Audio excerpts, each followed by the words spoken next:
La jeune fille se réveille au milieu de la crémation, alors que la fumée et les flammes atteignent le cercueil.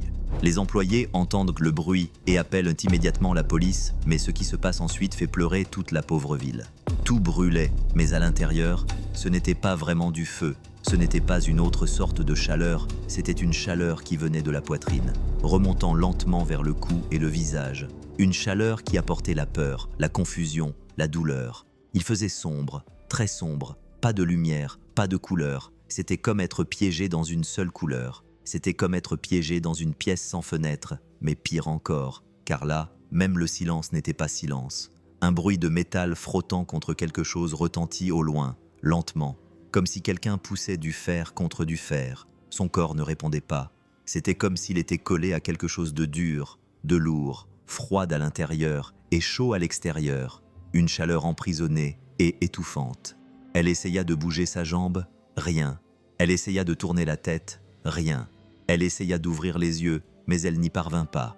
Mais à l'intérieur, tout criait, elle voulait appeler à l'aide, elle voulait appeler sa mère ou sa sœur ou quelqu'un. Mais aucune voix ne sortait, aucun son. Sa bouche ne s'ouvrait pas, sa gorge était bloquée, la chaleur montait petit à petit, comme quand quelqu'un ferme la porte d'une pièce et éteint la lumière, mais que le soleil dehors continue de réchauffer les murs. Elle ne savait pas où elle était, elle savait seulement qu'elle était piégée et que cette chaleur, cette maudite chaleur, ne venait pas seulement de l'extérieur, mais aussi de l'intérieur. Sa poitrine était serrée, son estomac lui faisait mal, ses yeux brûlaient même s'ils étaient fermés, et avec tout cela venait une peur sans nom, une peur inexplicable, une de ces peurs que seuls les petits-enfants ressentent lorsqu'ils se réveillent seuls dans le noir et entendent un bruit dans le couloir. Une de ces peurs que seuls les petits-enfants ressentent lorsqu'ils se réveillent seuls dans le noir et entendent un bruit dans le couloir. C'était ça, c'était ce qu'elle ressentait, sauf que cette fois, ce n'était pas un bruit dans le couloir. Et elle voulait juste sortir de là, mais elle ne pouvait pas. L'odeur est venue lentement au début, juste agaçante, une odeur étrange et forte qui lui collait au nez. De la fumée, pas de cigarette, pas de nourriture, c'était autre chose. Une fumée sèche et épaisse qui semblait brûler sans feu. Elle la sentait même si elle n'ouvrait pas les yeux, même si elle ne pouvait pas bouger. Son corps restait immobile, sa poitrine battait fort, ses côtes étaient très tendues, comme si elles avaient rétréci. Et puis le souvenir lui revint soudainement, au milieu de cette obscurité. Elle l'entendit à nouveau. « Tais-toi, petite !» La voix était épaisse et dure, pleine de colère. Elle se recroquevilla intérieurement. Le son était comme quelqu'un qui criait dans son oreille, et avec le son vint la gifle, juste là, incapable de bouger. Elle sentit cette main lourde la frapper à nouveau sur le côté gauche du visage. Ça faisait mal, ça faisait toujours mal. Elle ne savait pas si elle était éveillée ou si elle rêvait, mais elle savait que cela s'était déjà produit plusieurs fois auparavant. Et chaque fois que la main venait, elle avait appris à ne pas parler, à ne pas pleurer, à ne rien demander. À présent, dans cet endroit chaud et sombre qui sentait la fumée, son corps ne réagissait pas, mais son esprit hurlait. Il hurlait sans émettre le moindre son. Elle voulait juste sortir de là, mais elle ne savait même pas où elle se trouvait. Elle savait seulement que, d'une certaine manière, c'était pire qu'avant, pire que cette maison où elle vivait en silence. Un autre souvenir lui revint comme un flash. Soudain, il n'y avait plus de fumée. Plus de chaleur, plus d'obscurité, juste l'image de la maison. C'était une maison en terre battue, avec un sol en terre et des murs fissurés. Le plafond bas, fait de vieilles tôles de zinc, cliquetait quand le vent soufflait fort. Il y avait toujours une odeur d'humidité, de choses oubliées. Elle voyait tout comme si elle était encore là. Dans un coin du salon, sa mère était recroquevillée en boule, serrant ses genoux contre elle, le visage caché dans ses mains, pleurant doucement. Elle ne disait rien.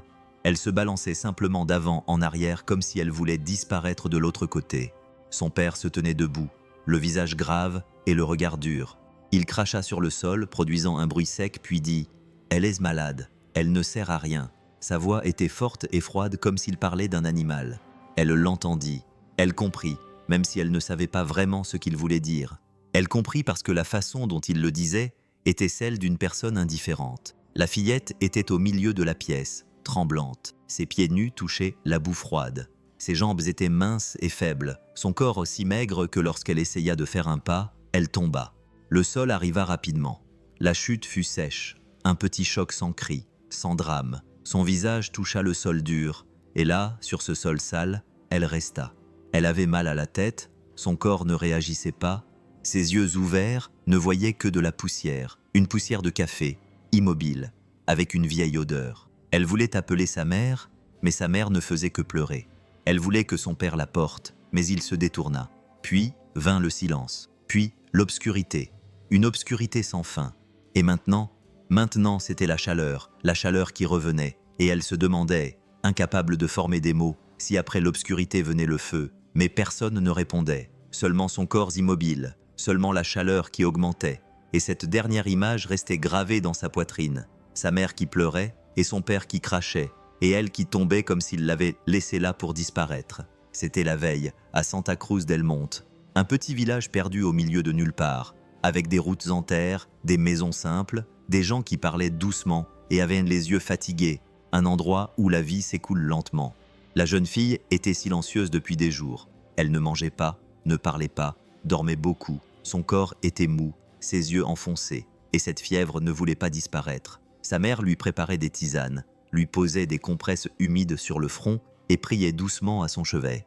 Son père, plus dur, disait que ce n'était qu'une faiblesse de fille qui passerait bientôt, mais cela ne passa pas lorsqu'elle cessa de bouger et tomba sur le sol. Sa mère hurla « Elle est morte! Oh mon Dieu, non, non, ma fille !» Son père, après s'être mis en colère, se rendit au centre de santé de l'autre côté de la place. C'était un petit bâtiment avec une enseigne de travers et des murs écaillés.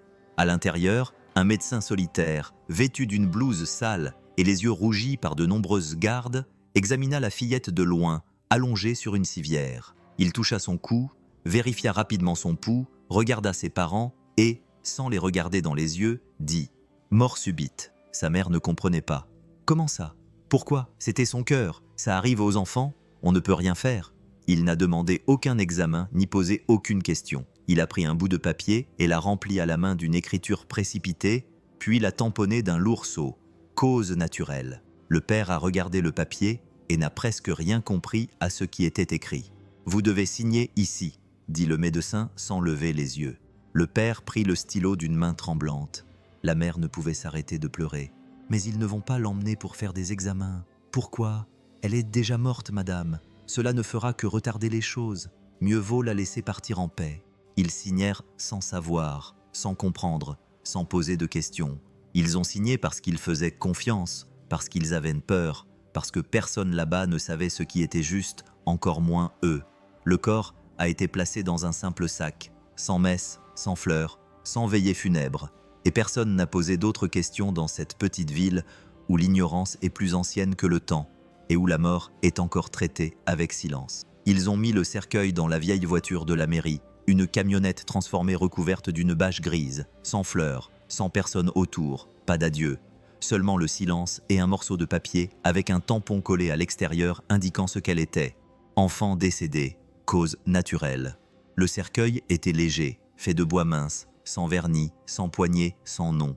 C'était le moins cher parce qu'il n'y avait pas d'argent pour quelque chose de mieux, parce qu'il n'y avait personne pour dire qu'elle méritait mieux. Le chauffeur a pris le chemin de terre, puis l'autoroute pendant environ 30 minutes jusqu'à la ville voisine où se trouvait le crématorium public, un bâtiment gris au sommet d'une colline avec une forte odeur de cendres et un silence à l'intérieur. À l'entrée, il y avait une rangée de cercueils, certains pour adultes, d'autres pour enfants, certains accompagnés de familles en pleurs, d'autres comme le sien, seuls, sans personne à proximité. Un employé vérifia les papiers, vit la note manuscrite dans le coin du formulaire. File sans papier, sans argent, sans personne. Il signa la feuille d'entrée, y apposa un tampon et appela son collègue. Ce fut rapide et direct. Elle n'avait pas de tombe, pas de funérailles. Il était moins cher de faire incinérer le corps par la mairie. La fillette est devenue un numéro, une formalité. Elle a rejoint la file d'attente pour la fin, tandis que les autres attendaient avec des bougies, des étreintes et des larmes. Elle a attendu la chaleur de la machine, attendu le feu, mais personne là-bas ne savait que son cœur battait encore lentement, caché. La file avançait et le temps passait, et chaque seconde était une seconde de plus, vers l'extinction d'une vie qui n'était pas encore terminée. Lui, c'était arrivé tôt ce jour-là. Son service commençait à 7 heures, mais il arrivait toujours un peu plus tôt. Il aimait le silence du matin, quand les couloirs étaient encore vides et que l'odeur du café était plus forte que celle des cendres. Il entra dans la grande pièce où se trouvaient les fours. L'air était chaud et suffocant. De la fumée s'élevait lentement des tuyaux au-dessus de sa tête, un brouillard constant qui s'accrochait aux vêtements, aux cheveux et à la peau. Il y était déjà habitué. Les cercueils du jour étaient alignés en rang. Luis regarda les papiers et les lut rapidement. Ils n'avaient même pas de nom. Certains portaient de la mention NN, sans nom, sans rien. C'était ce qui lui faisait le plus mal, mais il ne le montrait plus. Il y en avait un autre, un petit cercueil clair, l'un des plus petits qu'il ait jamais vu. Une fille sans papier, sans argent, sans personne. Il le lut à haute voix et déglutit péniblement. Son collègue Ramon arriva un instant plus tard. « Combien aujourd'hui » Luis répondit doucement. « 5. » C'était le troisième. Ramon s'appuya contre le mur, rabattit sa casquette sur ses yeux et bâilla. Il était déjà très habitué à cela. Luis resta là à regarder le four commencer à s'allumer. Une douce lumière orange brillait à travers les fentes métalliques. Il prit une profonde inspiration. Le silence dans la pièce était pesant. Tout ce qu'on pouvait entendre, c'était la machine en arrière-plan, avec son bourdonnement constant. Lui prit le contrôle d'un petit panneau avec quelques boutons. Il en appuya sur un et la lumière verte s'alluma. Puis il regarda à nouveau le cercueil de la petite fille, si petit, si léger, et dit presque sans voix, « Encore une. Non, non, moi, Lia. » Sa main tremblait, mais il ne s'en rendait pas compte. Ses doigts se posèrent sur le gros bouton rouge et l'appuyèrent lentement. Clic. Le chauffage se mit en marche, le four crépita, la fumée augmenta. C'était juste un jour de travail comme les autres, juste un numéro de plus, juste une autre fille que personne ne réclamait, mais là, à l'intérieur, il y avait encore de la vie. Luis retourna voir la suivante dans la file lorsqu'il entendit un bruit rapide et aigu. Il s'arrêta net et regarda autour de lui. Le son était faible mais clair. Il ne provenait pas de la machine. Il connaissait tous les bruits que faisait le four. Ce n'était pas le cliquetis du métal, ni le crépitement normal de la structure qui chauffait. C'était autre chose, quelque chose de différent, un son plus humain. Toc, toc, toc. Il resta complètement immobile. Son cœur bondit dans sa poitrine. Son front devint froid. Cela venait du four, juste à l'endroit où ils avaient placé le cercueil. Le panneau était encore en train de préchauffer. La température augmentait lentement. Luis regarda le four et, sans tourner la tête, appela son collègue, qui était en train de consulter un tableau plus loin. « Tu as entendu ça » Ramon leva les yeux sans grand intérêt. Il pensait que c'était une blague ou l'un des bruits normaux du four. « Maintenant, les morts frappent », dit-il en riant d'un air moqueur, comme quelqu'un qui a tout vu et qui n'est plus surpris. Luis ne répondit pas. Il resta immobile, le cœur battant à tout rompre. Il était sûr de ce qu'il avait entendu. Le bruit revint, toc, toc, toc. Cette fois, il était plus fort, plus clair, 3 coups rapides et désespérés, comme si quelqu'un frappait du poing à l'intérieur du cercueil, ou pire, à l'intérieur du four. Luis courut vers le four à pas rapides et maladroits, manquant de trébucher. Son visage changea, sa peau devint blanche et il cria « Éteignez-le, éteignez-le !» Ramon mit un instant à comprendre, puis il courut lui aussi, effrayé par le ton de la voix de son ami. Luis était déjà en train d'éteindre le panneau avec des doigts tremblants, appuyant sur les mauvais boutons. Le four commença à ralentir, le bruit de la flamme interne diminuant progressivement. Une épaisse fumée s'éleva, et pendant un instant, tout sembla immobile, sauf leur cœur. Le four était encore chaud, très chaud. Luis et Ramon tirèrent le chariot avec précaution mais rapidement. Le métal était presque brûlant lorsqu'ils ouvrirent la porte et virent le cercueil. Le bois était déjà noirci sur les bords, déformé par la chaleur. C'était une question de minutes, voire de secondes. Luis se pencha, posa sa main sur le couvercle et entendit un léger bruit à l'intérieur, un souffle, un gémissement. « Elle est vivante !» Le four crépitait sous l'effet de la chaleur, mais ils n'attendirent pas. Luis attrapa la barre du chariot et tira fort. Il était lourd et déformé, gondolé. Le cercueil avait déjà changé de couleur. Les bords étaient sombres et brûlés. Certaines parties du couvercle commençaient à s'affaisser comme du papier mouillé dans un feu. Ramon l'aida et tous deux tirèrent le chariot dans la pièce voisine, où l'air était moins chaud. Luis s'agenouilla et posa ses mains moites sur le couvercle brûlé. « Aide-moi, vite !» murmura-t-il. Tous deux commencèrent à retirer les clous à l'aide d'un outil de fortune. Le bois se brisa facilement. Il était fragile, bon marché, fait pour disparaître, pas pour protéger. Lorsque le couvercle céda et s'ouvrit, le temps sembla s'arrêter. Il n'y avait ni vent, ni bruit, ni monde. Il n'y avait qu'une fille allongée là, faible, les yeux entr'ouverts, les cils collés, le visage mouillé de sueur. Elle était vivante, respirant lentement, à peine, mais respirant. Louise n'en croyait pas ses yeux. Il approcha lentement sa main de son visage, comme s'il touchait quelque chose de sacré. Sa peau était chaude, mais pas à cause du four. C'était la chaleur de la vie qui était encore là, cachée, résistante. Elle cligna des yeux et le regarda faiblement, mais elle le regarda, et cela suffisait. Luis resta immobile, agenouillé à côté d'elle, les mains couvrant sa bouche. Ramon recula d'un pas. Personne ne dit rien. Le silence était si intense que le seul son que l'on pouvait entendre était celui de la douleur réelle de la jeune fille. Chaque respiration qu'elle prenait était comme un appel à l'aide silencieux. Puis, elle se mit à pleurer. Au début, ce n'était qu'un son doux, comme si elle ne savait plus comment faire. Puis vinrent les vrais pleurs, faibles, rauques, presque sans voix, mais remplis de tout ce qu'elle n'avait pas pu dire. C'était un cri qui transperçait l'air, qui faisait mal à la poitrine, le cri de quelqu'un qui était revenu du bord du gouffre et qui ne savait toujours pas si elle voulait être là. Luis pleura avec elle. Il ne se souciait plus de rien. Il s'assit par terre à côté d'elle et passa lentement sa main dans ses cheveux collés par la sueur. Tout ce qu'il pouvait dire, c'était « Je suis désolé, je suis tellement désolé, ma fille ». Là, dans cette pièce chaude, le temps s'était arrêté. Il n'y avait plus de monde extérieur, seulement le miracle silencieux d'une fille qui pleurait parce qu'elle était encore en vie. Lorsque les ambulanciers arrivèrent, elle s'était déjà évanouie à nouveau. Son corps était inerte, ses yeux fermés, sa respiration lente, mais elle était encore en vie. Ils l'ont enveloppée dans une couverture thermique, l'ont placée avec précaution sur la civière et l'ont emmenée à l'arrière de l'ambulance. Luis les a accompagnés jusqu'à la porte sans dire un mot, les yeux rougis et le cœur brisé. Il voulait lui demander son nom, il voulait savoir si elle allait survivre, il voulait faire quelque chose mais ne savait pas quoi. La police arriva peu après, 2 agents en uniforme froissé, avec le regard de ceux qui ont trop vu et trop peu ressenti. Ils posèrent des questions rapides et directes. Nom complet, nom des parents, numéro d'immatriculation. Et c'est là que le silence s'installa. Personne ne connaissait son nom. Luis regarda les papiers, l'étiquette collée sur le cercueil. Elle indiquait seulement « fille ». Elle n'avait aucun document, aucun certificat de naissance, aucun numéro de téléphone. C'était une fille vivante mais invisible, sans identité, sans histoire officielle. Seulement cette peau fine, ses yeux enfoncés et ses pleurs qui s'étaient à nouveau tus. La police a appelé l'hôpital et a essayé de trouver les parents.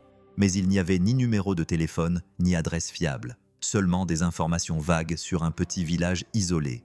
Une petite maison en terre sans numéro. Quelqu'un allait devoir se rendre sur place pour les prévenir. Pendant ce temps, l'ambulance partit avec ses gyrophares allumés, mais sans sirène, car il ne s'agissait pas d'un sauvetage ordinaire. C'était quelque chose que personne n'avait jamais vu auparavant. À l'hôpital de la capitale, dans le service des urgences pédiatriques, les médecins furent surpris par ce cas. Le médecin de garde lut le rapport et ferma les yeux un instant, comme s'il essayait de comprendre quelque chose qui ne cadrait pas avec son cœur. Dans le dossier, ils écrivirent le peu qu'ils savaient. File survivante, tentative d'incinération. Ils la placèrent dans une salle de soins intensifs, la branchèrent à des machines, lui administrèrent des perfusions et surveillèrent sa température. Une jeune infirmière nommée Mariana s'assit à côté d'elle et la regarda pendant des heures sans parler, sans faire de bruit, se contentant de regarder cette petite fille, si petite, si fragile, qui par miracle était encore en vie. Et là, au milieu de toute cette technologie, de toutes ces machines, de toutes ces règles, ce qui faisait le plus mal, c'était le vide d'un nom que personne ne pouvait prononcer.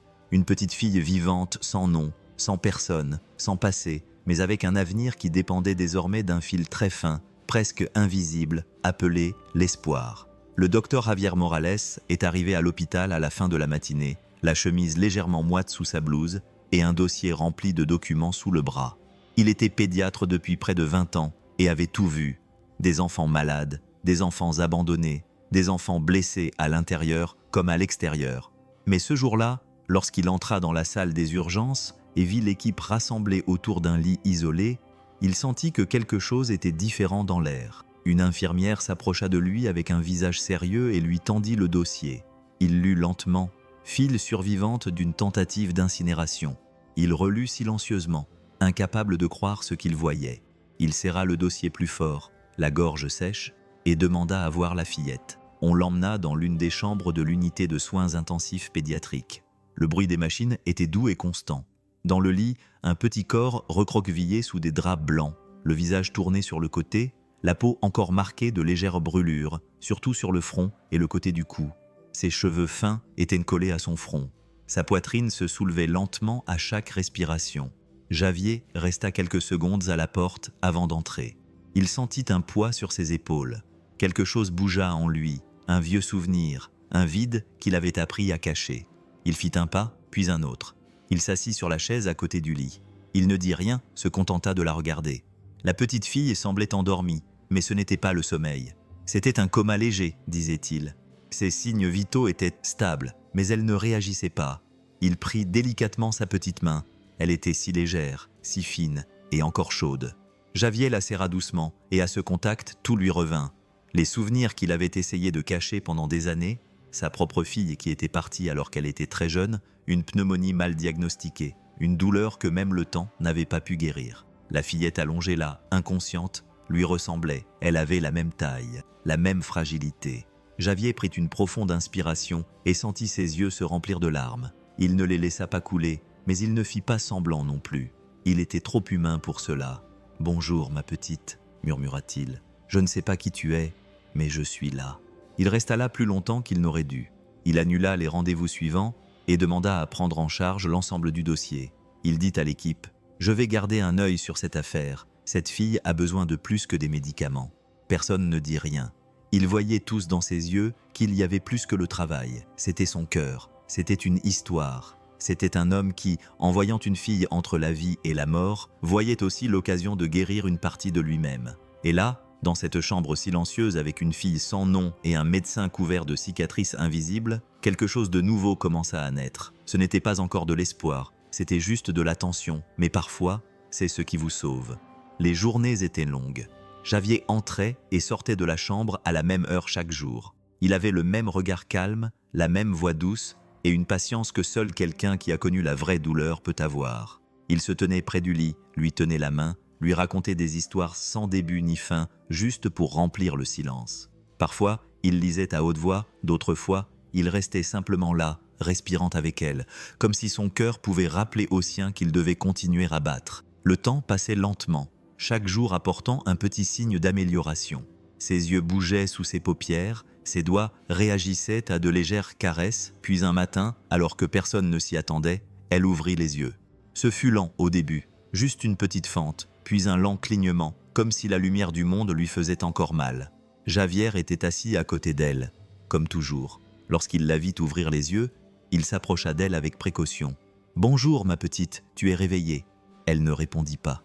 Elle regarda autour d'elle, effrayée, comme quelqu'un qui se réveille d'un cauchemar qui n'est pas terminé. Elle commença à respirer rapidement, son corps se raidissant. « Tout va bien, tu es en sécurité maintenant », dit-il en essayant de la calmer, lui prenant doucement la main. Puis, presque sans voix, les lèvres desséchées et la gorge sèche, elle parla. « Où est Rose ?» Le silence était tel que Javier crut avoir imaginé ce qu'il venait d'entendre. Il se pencha vers elle. « Qu'as-tu dit, mon amour ?» Elle tourna lentement la tête, les yeux remplis de larmes, et répéta « Rose. Où est Rose ?» C'était tout, mais cela suffisait. Javier sentit un frisson lui parcourir l'échine. C'était la première fois qu'elle disait quelque chose, le premier mot, et cela ne la concernait pas. Cela concernait quelqu'un d'autre, quelqu'un qui s'appelait Rose. Il ne savait pas qui elle était. Elle pouvait être sa sœur, sa mère, une amie ou peut-être une poupée. Les enfants gardent les noms comme ils gardent les secrets, mais la façon dont elle l'avait dit ne ressemblait pas à celle d'un jouet. C'était triste, désespéré. Ce mot flottait dans l'air comme une question sans réponse. Javier s'accroupit jusqu'à être à la hauteur de ses yeux, passa sa main dans ses cheveux emmêlés et dit très lentement « Nous allons trouver Rose, je te le promets. » Elle ferma les yeux à nouveau, comme si cela suffisait pour l'instant, et pour la première fois depuis qu'il l'avait sortie du feu, elle s'endormit avec un visage paisible. Mais là, dans cette chambre d'hôpital, un nouveau mystère était né, et avec lui, une quête, car désormais, elle n'était plus seulement une fille sans nom, elle était quelqu'un qui pleurait pour une autre personne, et cela changeait tout. Javier ne put dormir après ce matin-là, lorsque la jeune fille murmura « Rose » d'une voix à peine audible. Il passa des heures assis à côté du lit, à l'observer, essayant de rassembler les quelques informations qu'elle avait. La jeune fille avait été abandonnée pour morte, presque brûlée vive, sans nom, sans papier, sans personne. Et maintenant, le seul indice qu'elle donnait était un nom, Rose. Le lendemain, Javier prit une décision qu'il n'avait pas prise depuis longtemps. Il demanda 2 jours de congé à l'hôpital, confia la jeune fille à l'infirmière Mariana et prit la route. Il avait noté le nom du village dans le dossier, Santa Cruz del Monte, un petit endroit presque oublié, perdu entre les collines et la poussière. Il y arriva en fin de matinée. Le soleil brûlait les chemins de terre. Les maisons étaient simples, beaucoup étaient faites de boue et de bois, avec des toits tordus et des fenêtres couvertes de chiffons à la place des vitres. L'air était immobile et il régnait un silence étrange, comme si le temps s'était arrêté il y a des années. Javier se rendit directement au centre de santé. Une jeune infirmière l'accueillit, avec un peu de méfiance, lorsqu'il lui demanda des informations sur une petite fille malade qui avait été amenée récemment. L'infirmière haussa simplement les épaules. « Nous n'avons pas de dossier. Ils ne viennent pas souvent ici. » Javier insista et lui montra la photo de la fillette à l'hôpital, même si elle était floue. L'infirmière secoua la tête et dit que le médecin précédent savait peut-être quelque chose, mais qu'il n'était plus dans le village. Il continua à marcher. Il frappa aux portes et arrêta les gens dans la rue, mais personne ne savait rien ni ne voulait savoir. Dans des endroits comme celui-ci, où la pauvreté et la peur vont de pair, le silence est une forme de protection.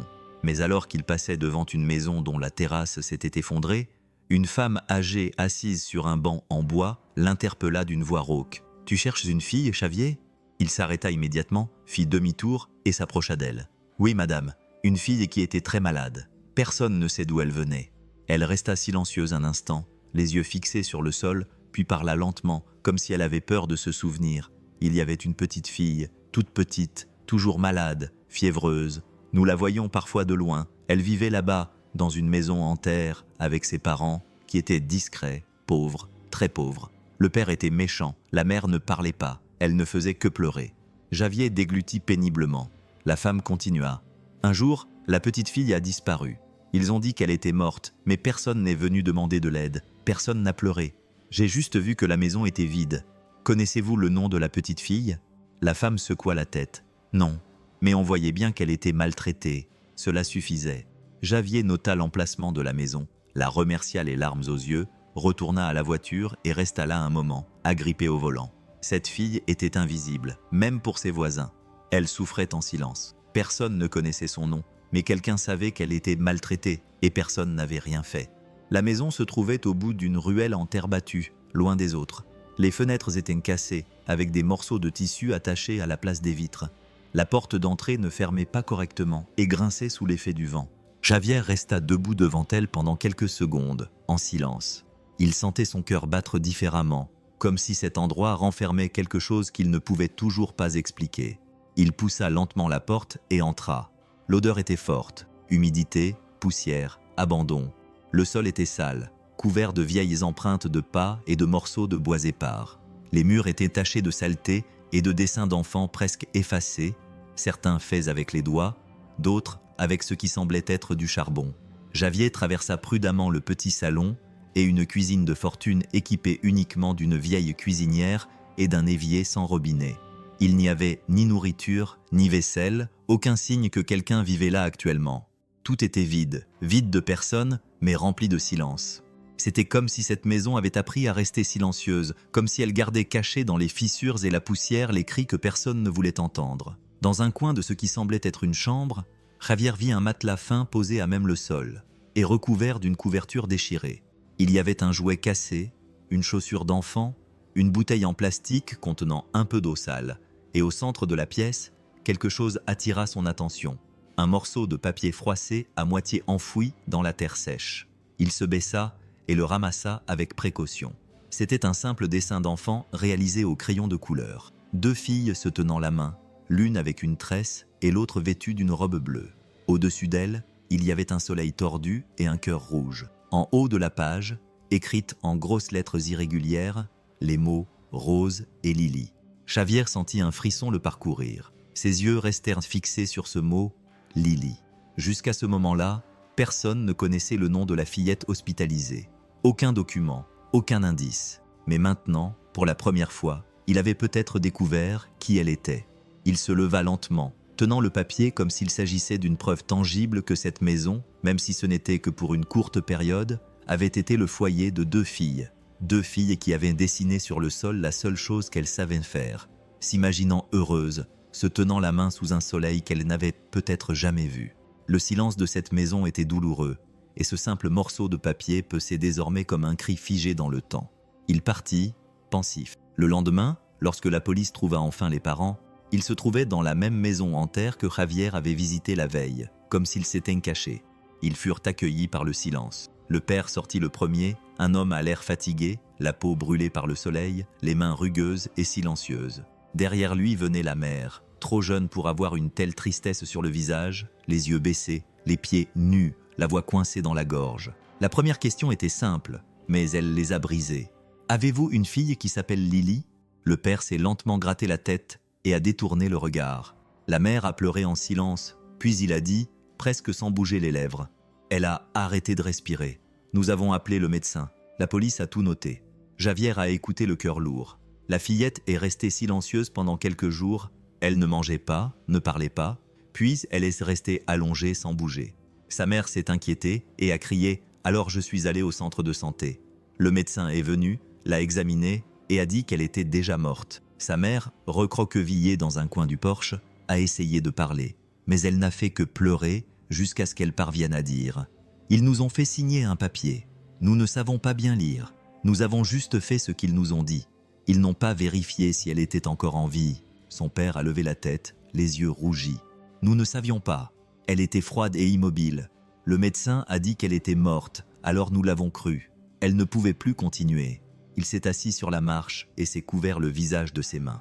La mère s'est agenouillée sur le sol, toujours en pleurs, murmurant « Ma fille, ma fille !» Là, face à la vérité, personne ne criait, personne ne montrait du doigt, car ce qu'ils voyaient n'était pas le mal, c'était l'ignorance, c'était la peur, c'était le reflet d'un peuple oublié où ne pas savoir coûte trop cher. Javier les regardait et ressentait tout à la fois, la colère, la compassion, l'impuissance. Le désir de protéger la fillette se mêlait à la douleur de voir deux adultes écrasés par leur propre misère, par leur manque d'éducation, par une vie qui ne leur avait jamais donné le choix.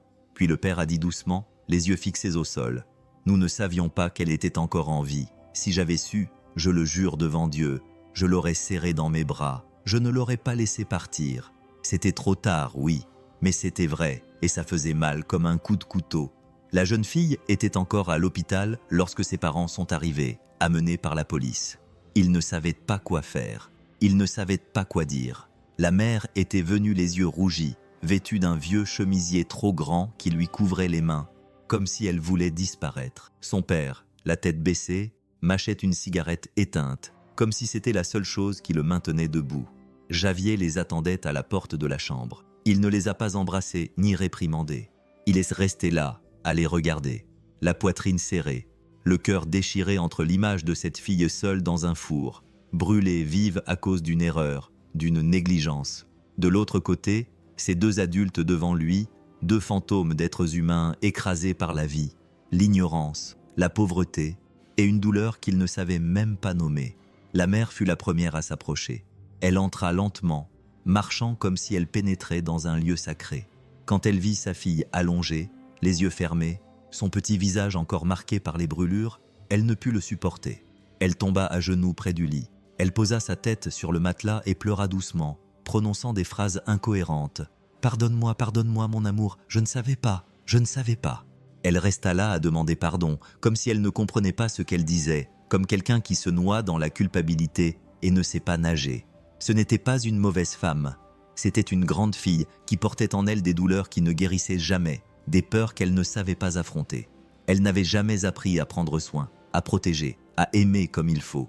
Elle aimait du mieux qu'elle pouvait, et parfois, cela fait plus mal que l'abandon. Son père restait dehors, appuyé contre le mur.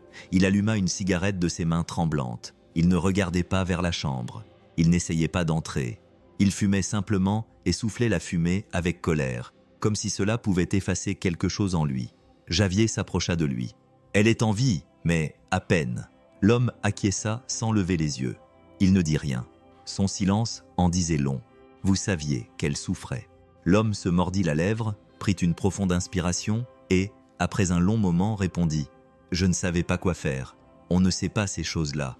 On essaie juste de survivre. » Javier écouta et ressentit de la colère, mais aussi de la tristesse, car c'était vrai, une vérité laide et dure, mais vraie. Il ne savait pas aimer. Ils ne l'avaient jamais appris. Personne ne leur avait appris. Ils avaient été élevés à coups, dans le silence, sans rien, et ils avaient répété la même chose avec leurs enfants, comme si l'amour était une langue qu'ils n'avaient jamais appris à parler, et la fille en était presque morte. C'était la blessure qui faisait le plus mal à Javier, de savoir qu'il y avait des enfants qui grandissaient ainsi, non pas à cause de la cruauté de leurs parents, mais à cause de leur incapacité à donner ce qu'ils n'avaient jamais reçu. La douleur de ne pas savoir aimer peut être silencieuse, mais elle tue à l'intérieur, elle tue lentement, et parfois, elle tue pour de vrai. Javier a attendu le bon moment. Il savait qu'il ne pouvait pas faire pression sur Lily. Elle était encore faible, son corps guérissait lentement, mais son esprit semblait loin. Il y avait des jours où elle ne disait pas un mot, d'autres où elle fixait le vide comme si elle cherchait quelqu'un dans les airs. C'est par un après-midi tranquille, après que l'infirmière eut changé le pansement sur la brûlure mineure près de son oreille, que Javier s'assit à côté d'elle avec un livre au hasard entre les mains, non pas pour le lire, mais pour briser le silence. Il lui demanda doucement si elle voulait écouter, mais Lily ne répondit pas. Il mit donc le livre de côté et se contenta de la regarder, et c'est alors qu'elle parla, presque dans un murmure, sans le regarder dans les yeux. « Rose est ma sœur. » Javier se figea. Cela confirmait tout ce qu'il soupçonnait depuis qu'il avait trouvé ce bout de papier griffonné sur le sol de la maison abandonnée. Rose et Lily, l'image d'elles deux se tenant la main, n'était pas une invention d'enfant, c'était un souvenir. Où est-ce Rose, Lily? La jeune fille ferma les yeux et détourna le visage. Sa lèvre tremblait. Elle mit longtemps à répondre. Elle est partie il y a longtemps. Sa voix était douce, empreinte d'une douleur qui ne correspondait pas à son âge. Javier sentit une boule dans sa gorge. Elle était partie, mais où? S'était-elle enfuie? Était-elle morte? Personne ne le savait. Te souviens-tu quand cela s'est produit? Lily ne répondit pas. Elle resta silencieuse, les yeux fixés au plafond, mais les larmes coulaient toutes seules. Lorsque Javier tenta de lui toucher la main, elle la retira lentement, comme si elle ne voulait pas que quelqu'un touche cet endroit qui lui faisait mal à l'intérieur. Quelque chose en elle était fermé, et le nom de Rose en était la clé.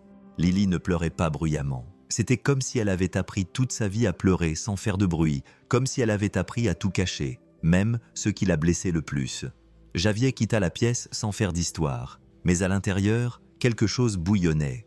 Maintenant, il en était sûr. Rose existait, et sa disparition était plus qu'une histoire mal racontée. La douleur dans les yeux de Lily n'était pas seulement de la tristesse, c'était de la peur et de la culpabilité.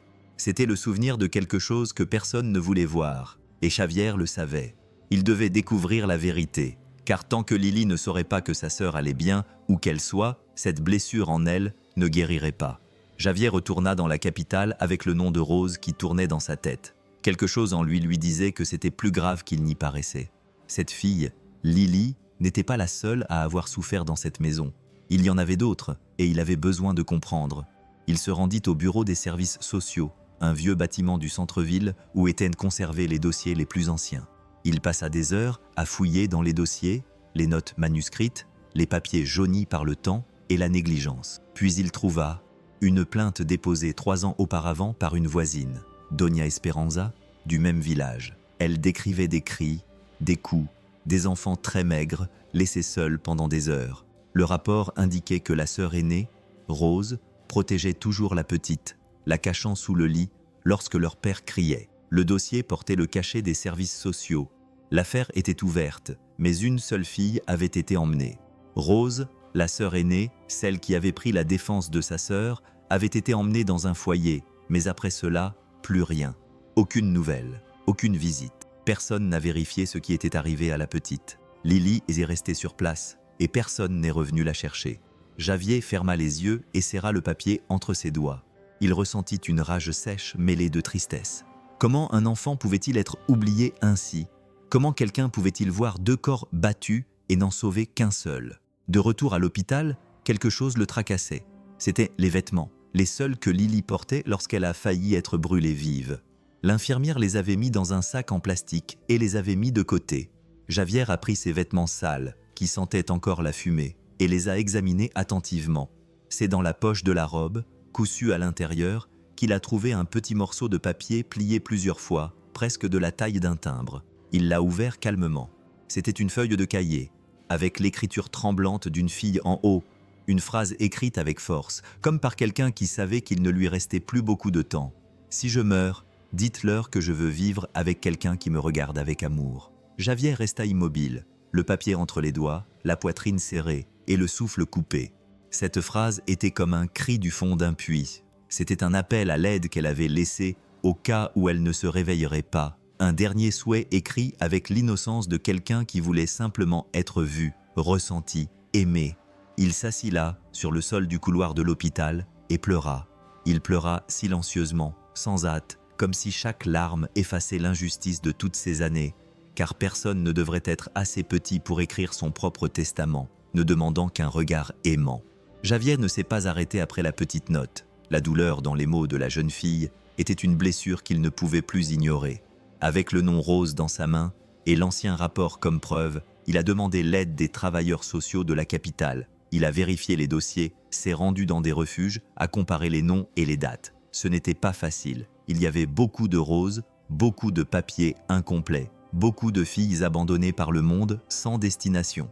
Mais un nom correspondait. Rose Gutiérrez, 14 ans, vivant dans un refuge à la périphérie de la ville. Un vieux dossier indiquait qu'elle avait été retirée de son foyer à l'âge de 10 ans en raison de mauvais traitements.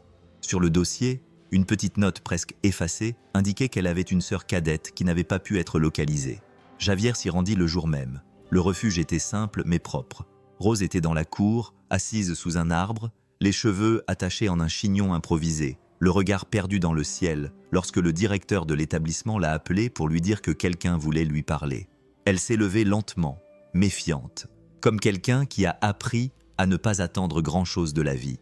Javier se présenta et lui parla calmement, lui disant qu'il était médecin et qu'il s'occupait d'une jeune fille nommée Lily, qui s'était réveillée d'un coma et avait prononcé son nom. Rose se figea, ses yeux s'écarquillèrent et se remplirent de larmes, et pendant une seconde, elle retint son souffle. Puis, la voix tremblante, elle demanda « Elle est vivante ?» Javier sentit les larmes lui monter aux yeux. « Où est-elle? Où est-ce ma sœur ?» Mais elle pleurait déjà lorsqu'il répondit. Ils prirent une voiture et se rendirent directement à l'hôpital. Sur le chemin, Rose lui raconta tout. Elle lui dit qu'elle avait été retirée de son foyer à l'âge de 10 ans parce qu'elle ne supportait plus les cris, les coups, la faim. Elle avait essayé de protéger Lily, mais elle était trop jeune. Elle pensait que sa sœur était morte depuis longtemps. Lorsqu'ils entrèrent à l'hôpital, Rose pouvait à peine marcher. Ses jambes tremblaient, son cœur battait si fort qu'elle dut s'arrêter un instant avant d'entrer dans la chambre. Javier lui prit la main, la serra affectueusement et lui dit « Elle t'attend ». Rose entra lentement. Lily était allongée, les yeux fixés au plafond, jouant avec ses doigts. Lorsqu'elle entendit la porte, elle tourna la tête et resta immobile. Leurs regards se croisèrent pendant une seconde. Personne ne dit rien. Le temps s'est arrêté. Puis Rose accourut et s'est jetée sur sa sœur avec un cri qui lui faisait mal au cœur. Elle la serrait fort dans ses bras, comme si elle voulait recoller les morceaux que le temps avait séparés, et entre deux sanglots, elle a répété sans cesse « Je te croyais morte, je pensais que je ne te reverrais jamais. Pardonne-moi. » Lily a pleuré aussi. Elle a enlacé sa sœur de ses petits bras maigres et a posé son visage sur son cou. Aucune des deux n'avait besoin d'expliquer quoi que ce soit d'autre dans cette chambre d'hôpital. Il n'y avait ni douleur, ni passé, ni abandon. Il y avait des retrouvailles et de l'amour. Ces retrouvailles impossibles avaient eu lieu et avaient tout changé. Après que les deux sœurs se furent retrouvées, Javier ne pouvait plus se rendre à l'hôpital comme avant. Auparavant, il y entrait en tant que médecin. Désormais, il y entrait en tant que personne dépassée par les événements. Il dormait peu, mangeait mal et passait plus de temps qu'il n'aurait dû au chevet de Lily et Rose. Depuis qu'elles s'étaient retrouvées, les filles étaient inséparables. C'était comme si le temps s'était arrêté dans cette étreinte et elles ne voulaient pas se lâcher. Mais bientôt vint l'étape suivante, l'inévitable, la décision de la justice. Bien que les parents aient été localisés, ils n'étaient pas en mesure de s'occuper de qui que ce soit. Leurs antécédents d'abus, de négligence, d'extrême pauvreté et d'absence totale de soutien émotionnel ou matériel rendaient impossible leur retour dans cette maison. Les filles ne pouvaient et ne devaient pas y retourner. C'était clair. L'assistante sociale l'expliqua à Javier d'une voix pratique et directe, comme si elle l'avait déjà dit 1000 fois. Elles iraient ensemble dans un refuge si possible, mais ce n'était pas certain. Il était difficile de trouver quelqu'un qui accepterait d'accueillir deux sœurs. Le cœur de Javier se serra. L'idée qu'elles soient à nouveau séparées le blessait plus qu'il ne l'aurait cru. Lily commençait tout juste à sourire. Rose dormait encore, tenant la main de sa sœur. Comment pouvait-il accepter qu'elles soient à nouveau séparées? Et pour aller où? Dans une autre institution, un autre endroit froid, avec des règles mais sans amour. Il resta silencieux, fixant la table. L'assistante sociale continua à parler des procédures, des délais, des papiers. Il n'écoutait plus. Il ne voyait que les filles qui jouaient avec des crayons de couleur dans un coin de la pièce, Lily dessinant avec sa langue entre les dents, Rose faisant de petites tresses dans les cheveux de sa sœur. Soudain, sans trop réfléchir, il prit la parole. « Et si je restais avec elle ?» La femme s'arrêta et le regarda avec surprise. « Vous ? Oui, je vis seule. J'ai tout ce qu'il faut. Je connais leur cas. Elles me font confiance. » Elle soupira. « Ce n'est pas si simple, docteur. Vous êtes célibataire. Vous vivez seul. La procédure exige une famille, des liens stables. »« Je sais, » l'interrompit-il d'une voix ferme, « mais ce dont elles ont le plus besoin en ce moment, ce n'est pas un bout de papier. C'est quelqu'un qui reste avec elles, qui les regarde dans les yeux et leur dise « Je suis là, je peux le faire ». L'assistante sociale ne répondit pas immédiatement. Elle écrivit quelque chose dans son carnet, changea de ton et promit de transmettre l'idée, mais Javier savait déjà que le chemin serait long, difficile et semé d'embûches. Quand il revint dans la chambre, Lily dormait sur les genoux de Rose. Il resta un instant à la porte, puis s'approcha, ajusta lentement la couverture et arrangea l'oreiller. Rose ouvrit les yeux, à moitié endormie, et demanda doucement « Est-ce qu'ils vont nous séparer ?»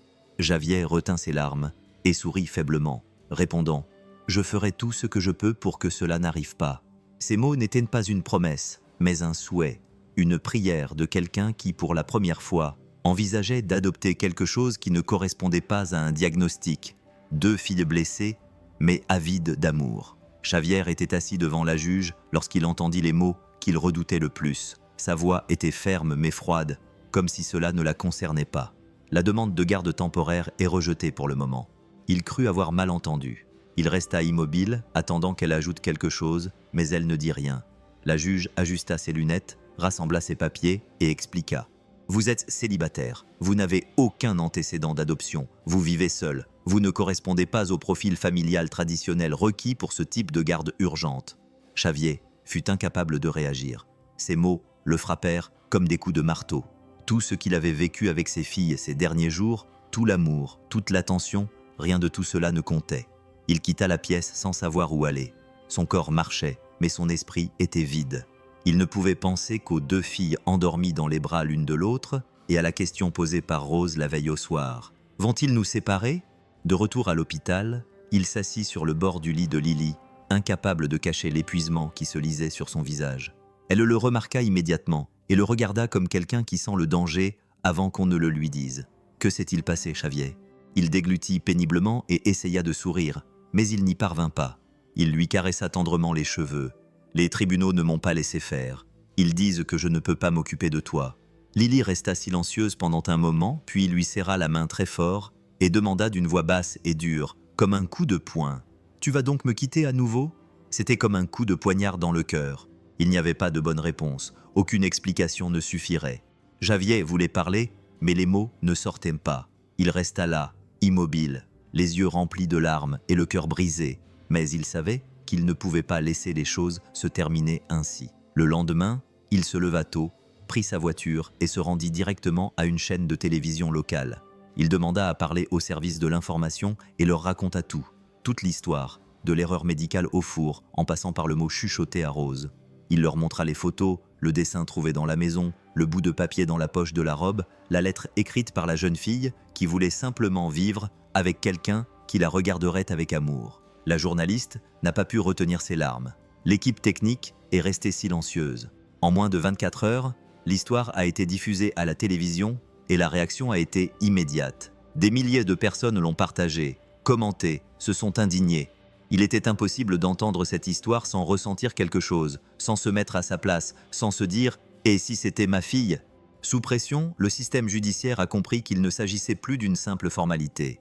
C'était un cri, une voix venue de nombreuses personnes qui demandaient qu'au moins pour une fois, l'amour l'emporte sur la paperasserie. Et c'est ainsi qu'ils ont rouvert le dossier. Une nouvelle opportunité, peut-être la dernière, mais cette fois, Javier n'était plus seul. Il avait le soutien de tout un pays et de 2 filles qui attendaient une fin différente. La décision est tombée par un après-midi gris, sans annonce officielle. Une simple enveloppe portant le sceau du tribunal pour mineurs a été remise à Xavier. Il l'a ouverte les mains tremblantes, le cœur battant comme si son propre avenir s'y trouvait. Et lorsqu'il a lu les mots « garde temporaire accordée », il n'a pas pleuré. Il a simplement esquissé un sourire bref et discret, mais plein, comme quelqu'un qui, après une longue période, peut enfin respirer profondément.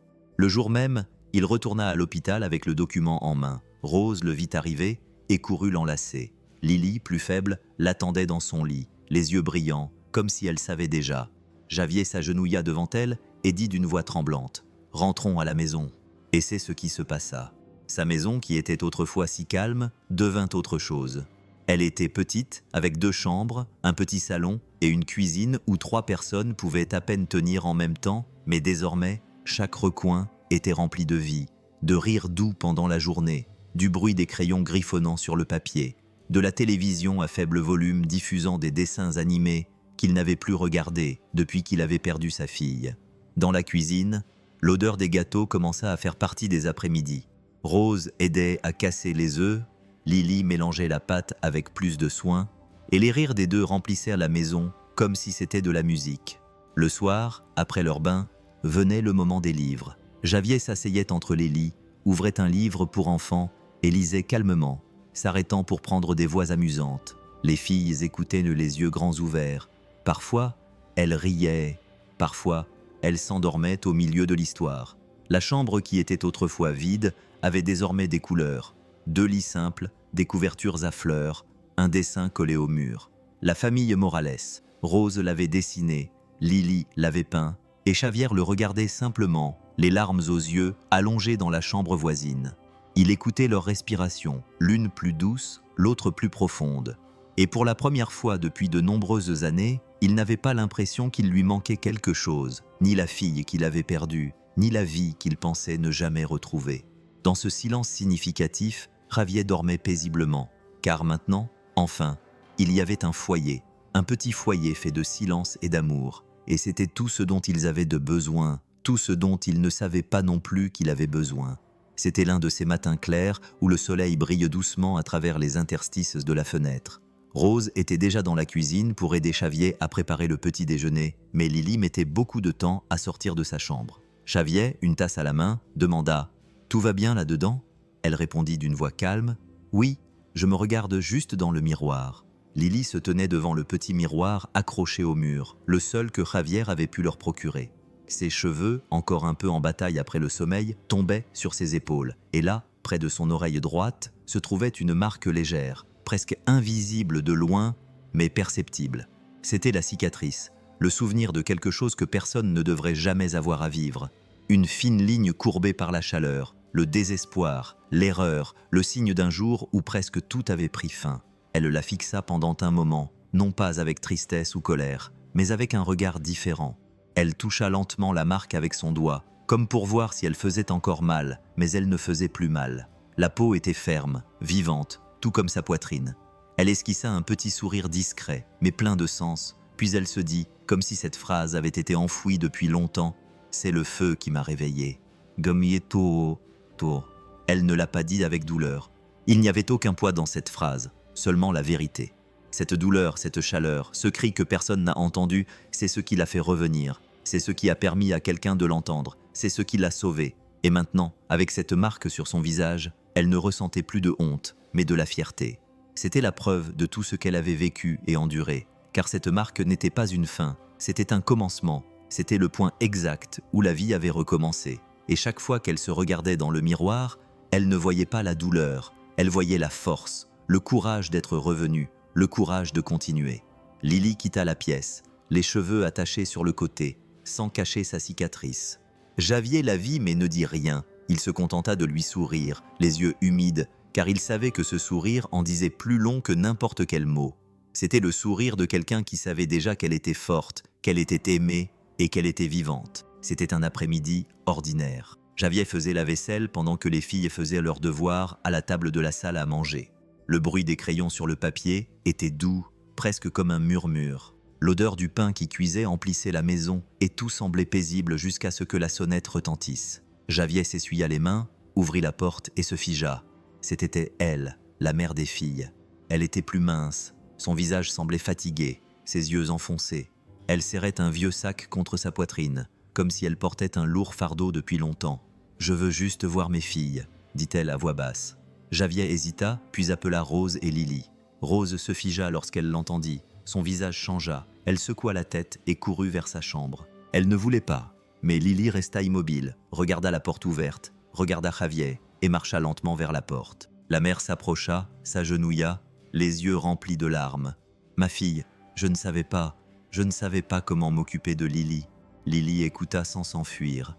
Elle resta là, petite mais ferme. « Je te pardonne, » dit-elle d'une voix calme, « mais je ne veux pas rentrer. » La femme pleura et baissa la tête. Javier s'approcha, posa sa main sur l'épaule de la jeune fille, puis regarda la femme dans les yeux et lui parla avec beaucoup de délicatesse, mais en toute sincérité. « Tu peux venir les voir quand tu veux, mais tu dois comprendre que si tu aimes vraiment ces filles, tu dois les laisser là où elles auront un avenir, où elles pourront étudier, manger et grandir dans la dignité. Sinon, elles vivront la même chose que vous et grandiront en pensant que l'amour fait mal, ce qui n'est pas vrai. » La femme acquiesça lentement et ne dit plus rien. Elle essuya simplement son visage avec la manche de son chemisier, regarda Lily une dernière fois, puis partit. Quelques jours plus tard, la salle d'audience était pleine. Javier était nerveux, vêtu d'un vieux costume et l'air plein d'espoir. Il attendait, les papiers à la main. Les filles étaient assises à ses côtés, se tenant la main. La juge lut le dossier, le relut, regarda Javier, puis, d'une voix sérieuse mais ferme, déclara « L'adoption est approuvée à compter d'aujourd'hui. » Javier ne put retenir ses larmes. Il signa d'une main tremblante. Lily le serra fort dans ses bras sans dire un mot, mais ses yeux en disaient long. Rose se tenait à côté, essuyant son visage avec sa main. Elle regarda le juge et dit doucement « Je veux aussi être une Morales. » À ce moment-là, ce n'était plus seulement une adoption, c'était la naissance d'une famille.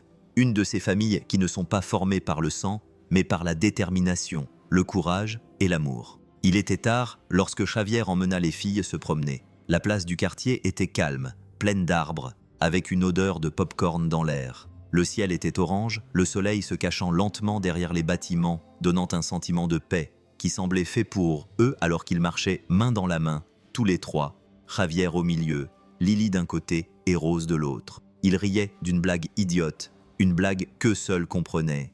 Ils passèrent devant un homme qui vendait de la barbe à papa, puis s'assirent sur un banc en bois où Rose dessina dans son cahier et Lily annonça fièrement qu'elle savait déjà additionner de tête. Puis, derrière eux, sur un mur écaillé, une affiche attira leur attention. Elle comportait de grandes lettres qui ressemblaient à des gribouillis, mais qui étaient très fortes. Ne laissez pas l'ignorance éteindre des vies. Javier la lut en silence et sentit un frisson le parcourir. Il savait que ces mots n'étaient pas seulement un message, mais aussi un souvenir, le reflet de ce qui avait failli se produire.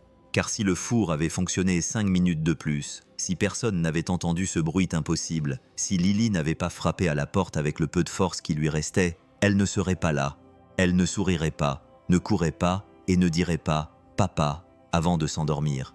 Elle n'aurait été qu'une statistique de plus, une autre erreur perdue sur un bout de papier, une autre fille que personne n'avait vue, mais elle avait survécu, et pas seulement elle, Rose était aussi revenue à la vie, Javier aussi. Eux qui venaient de la douleur de l'abandon, de la peur, formaient désormais une famille née de l'impossible, née d'une erreur, mais c'était cette erreur qui avait réveillé l'amour dans le cœur de Javier. Lily leva la tête et demanda « Est-ce qu'on va rester ensemble pour toujours ?» Il leva les yeux vers le ciel, serra sa petite main et répondit doucement « Toujours, ma fille, toujours. Merci d'avoir regardé jusqu'ici. Maintenant, répondez à cette question. Si vous étiez à la place de Javier, que feriez-vous ? Laissez un commentaire ci-dessous et abonnez-vous pour découvrir d'autres histoires comme celle-ci. À demain pour une nouvelle histoire.